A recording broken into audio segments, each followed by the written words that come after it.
नमस्कार, सुलगता सवाल में आपका स्वागत है और मैं हूं आपके साथ सायमा। हाथी के दांत खाने के अलग और दिखाने के अलग।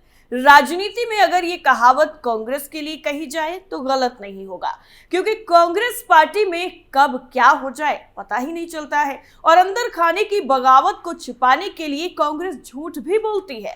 लेकिन वो कहते हैं ना कि सच्चाई को कितना भी छिपाने की कोशिश की जाए लेकिन वो एक ना एक दिन सामने आ ही जाती है।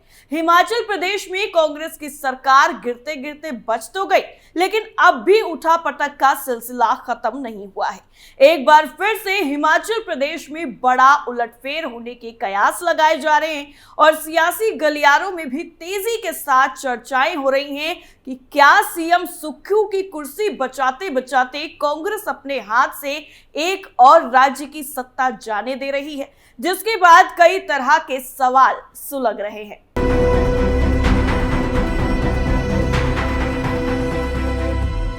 कांग्रेस क्यों बोल रही है झूठ? क्या सुक्खू की वजह से गिरेगी सरकार? क्यों उत्तराखंड पहुंचे 11 विधायक? क्या बागियों को बनाने में नाकाम हुई कांग्रेस? हिमाचल प्रदेश में कांग्रेस की सरकार कभी भी गिर सकती है, जिसका डर कांग्रेस आला कमान को भी अब सताने लगा है, क्योंकि हिमाचल प्रदेश में कांग्रेस सरकार में चल रही कला खत्म होने का नाम नहीं ले रही है। हिमाचल प्रदेश में कांग्रेस पार्टी की मुश्किलें टल तो जरूर गई थी, लेकिन खत्म नहीं हुई हैं। इसका अंदाजा उस वक्त हो गया जब 6 बागियों के साथ 11 विधायक 9 मार्च को भाजपा शासित राज्य उत्तराखंड पहुंच गए और एक बार फिर से सियासी हलचल तेज हो गई है, क्योंकि इनमें से 2 विधायक बीजेपी के भी हैं। यह इस बात के संकेत है कि देश की सबसे पुरानी पार्टी में अंदरूनी कलह अभी खत्म नहीं हुई है। मीडिया रिपोर्ट्स के मुताबिक 9 मार्च की सुबह हरियाणा नंबर प्लेट वाली एक बस ऋषिकेश के ताज होटल पहुंची। बस में 6 बागी और 3 निर्दलीय विधायकों के साथ 11 विधायक सवार थे। बस की सुरक्षा व्यवस्था को भी पूरी तरह से चाक चौबंद किया गया था। आपको बता दें कि कांग्रेस के शीर्ष नेतृत्व ने इससे ठीक 2 दिन पहले हिमाचल प्रदेश के मुख्यमंत्री सुखविंदर सिंह सुक्खू को दिल्ली भी तलब किया था।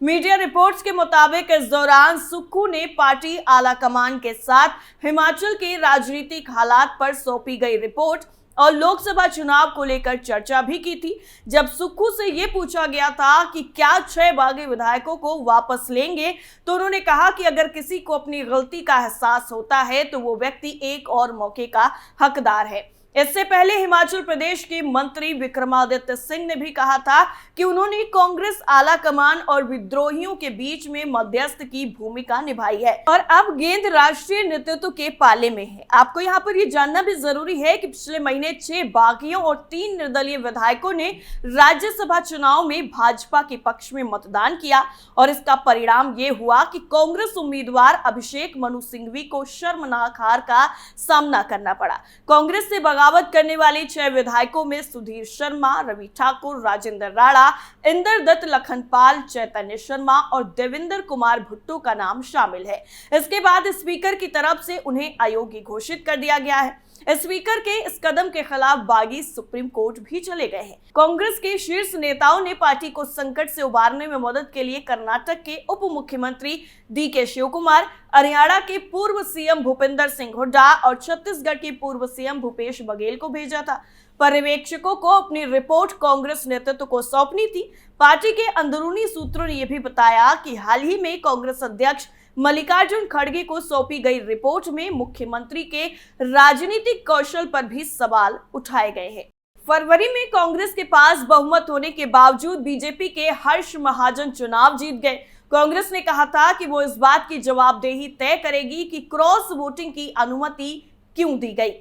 आपको बता दें कि हिमाचल प्रदेश में पिछले सप्ताह ही कांग्रेस में भयंकर बगावत देखने को मिली थी और पार्टी के 6 विधायक बागी हो गए थे और राज्यसभा चुनाव में क्रॉस वोटिंग भी कर दी थी, जिससे कांग्रेस की मुश्किलें बढ़ गई। पार्टी के आधिकारिक उम्मीदवार अभिषेक मनु सिंघवी की हार हुई थी। क्रॉस वोटिंग के बाद पंचकुला में मौजूद एक होटल में चले गए थे और बाद में स्पीकर ने व्हिप का उल्लंघन करने पर 6 विधायकों को अयोग्य घोषित कर दिया था। सियासी संकट बढ़ने पर पार्टी ने सीनियर नेताओं को ऑब्जर्वर बनाकर हिमाचल प्रदेश भेजा था और सीएम के साथ साथ बागी पक्ष से बात भी की थी। इस रिपोर्ट में हाईकमान को भेजा गया था और कहा गया था कि अब संकट से बाहर निकलने के लिए पार्टी बातचीत के रास्ते पर आगे बढ़ रही है। इससे पहले सीएम सुक्खू ने कांग्रेस के बागियों के प्रति नरम रुख दिखाया था और केंद्र की बीजेपी सरकार पर भी जमकर निशाना साधा। सुक्खू का कहना था कि राज्य में हमारी सरकार को अस्थिर करने के लिए बीजेपी ने आधिकारिक मशीनरी का इस्तेमाल किया है। उन्होंने ये भी आरोप लगाया कि राज्य कैबिनेट की बैठक हुई और उसमें यह आरोप लगाया गया। बैठक से बाहर निकलते हुए सुक्खू ने सुबह का भूला कहावत का जिक्र किया और बातचीत के जरिए संकट को हल करने का दावा भी किया। उन्होंने ये भी कहा कि सुबह का भूला शाम को घर आ जाए तो उसे भूला नहीं कहते हैं। आगे बातचीत का रास्ता निकलता है तो देखा जाएगा। इससे पहले सीएम सुक्खू ने दिल्ली में पार्टी नेतृत्व से मंत्रणा भी की थी, यानी बातचीत की थी और एक बयान में कहा था कि राज्य कैबिनेट की बैठक में सीएम ने केंद्र की तरफ से लोकतांत्रिक रूप से चुनी गई सरकार को अस्थिर करने के लिए आधिकारिक मशीनरी के इस्तेमाल और लोकतांत्रिक प्रक्रिया को खत्म करने की कोशिश करने के मंसूबों की निंदा की है। बयान में यह भी कहा गया कि कैबिनेट ने राज्य के लोगों को सच्चाई बताने का संकल्प लिया और एक स्वर में कहा कि राज्य सरकार 5 साल का पूरा कार्यकाल पूरा करेगी। कुछ दिन पहले ही सुक्खू ने सोलन में एक सार्वजनिक बैठक में 6 बागी विधायकों को काला नाग तक कह दिया था। सीएम सुक्खू ने कहा था कि मैंने कभी नहीं सोचा था कि जिले यानी जो उनका गृह क्षेत्र है हमीरपुर उसके अंतर्गत आता है, इसमें कुछ विधायक पार्टी के खिलाफ जाएंगे और जिले में विकास की गति में बाधा डालेंगे। अब मुख्यमंत्री के रुख में अचानक नरमी आ गई है और बातचीत की गुंजाइश का संकेत दे दिया है। आपको यहाँ पर यह भी जानना जरूरी है कि हिमाचल की कांग्रेस सरकार में लोक निर्माण मंत्री विक्रमादित्य सिंह ने भी बागियों और शीर्ष नेतृत्व के बीच में बातचीत में काफी ज्यादा भूमिका निभाई है। जब विक्रमादित्य सिंह से बागियों की वापसी के बारे में पूछा गया तो उन्होंने कहा कि राजनीति में सब कुछ संभव है और राजनीति में सभी दरवाजे खुले हैं। इससे पहले सिंह ने पंचकुला में बागी विधायकों से बातचीत के बाद नई दिल्ली में प्रियंका गांधी के साथ ही वरिष्ठ कांग्रेस नेताओं से मुलाकात की थी और बातचीत भी की थी। उन्होंने शिमला में कहा था कि मुझे आधिकारिक तौर पर बागियों से मिलने की जिम्मेदारी सौंपी गई थी और मैंने अपना कर्तव्य निभाया है। इतना ही नहीं, सूत्रों के मुताबिक कांग्रेस नेतृत्व ने इस सप्ताह के आखिर में उप मुख्यमंत्री मुकेश अग्निहोत्री से भी मुलाकात की। इधर कांग्रेस ने बागी नेता सुधीर शर्मा को एआईसीसी सचिव के पद से भी हटा दिया। शर्मा धर्मशाला के वरिष्ठ नेता और हिमाचल प्रदेश की सरकार में मंत्री भी रहे हैं। कांग्रेस महासचिव केसी वेणुगोपाल ने कहा कि पार्टी अध्यक्ष मल्लिकार्जुन खड़गे ने शर्मा को तत्काल प्रभाव से सचिव पद से हटा दिया है। वहीं शर्मा ने प्रतिक्रिया देते हुए इस पूरे मामले पर कहा कि भार मुक्त तो ऐसे किया है जैसे सारा बोझ मेरे ही कंधों पर था। चिंता मिटी चाहत गई मनवा बेपरवाह, जिसको कछु नहीं चाहिए वो ही शहंशाह।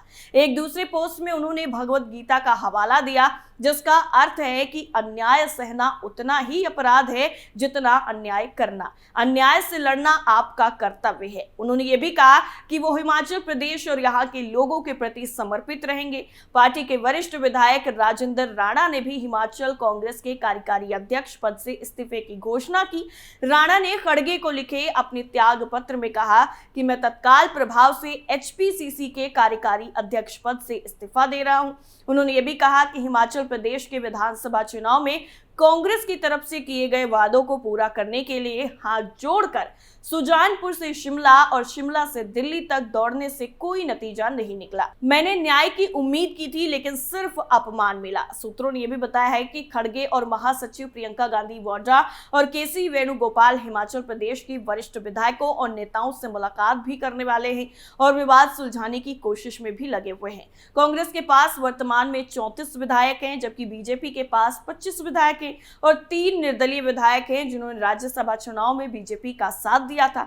इस बीच में कांग्रेस के 6 बागी विधायकों ने अपनी अयोग्यता को सुप्रीम कोर्ट में चुनौती भी दी है, जिससे पूरा का पूरा घटनाक्रम बदलता हुआ नजर आ रहा है। यानी कुल मिलाकर के हिमाचल प्रदेश में कुछ बड़ा राजनीतिक फेरबदल हो सकता है और इसका अंदाजा साफ तौर पर मौजूदा हालातों को देखकर लगाया जा रहा है, क्योंकि 11 विधायक ऋषिकेश के एक होटल में पहुंच चुके हैं और वहीं से अब वो आगे की जो भी जर्नी है वो डिसाइड करेंगे कि आखिर वो करना क्या चाहते हैं। और कांग्रेस में लगातार इस तरीके से जो फेरबदल हो रहा है उससे कांग्रेस आला कमान की टेंशन बढ़ी हुई है और माथे पर साफ तौर पर चिंता की लकीरें भी दिखाई दे रही हैं कि क्या वाकई हिमाचल प्रदेश भी अब कांग्रेस के हाथ से निकल जाएगा। आपको क्या लगता है हमें कमेंट करके जरूर बताइए। फिलहाल के लिए इतना ही, बाकी खबरों के लिए जुड़े रहिए कैपिटल टीवी के साथ।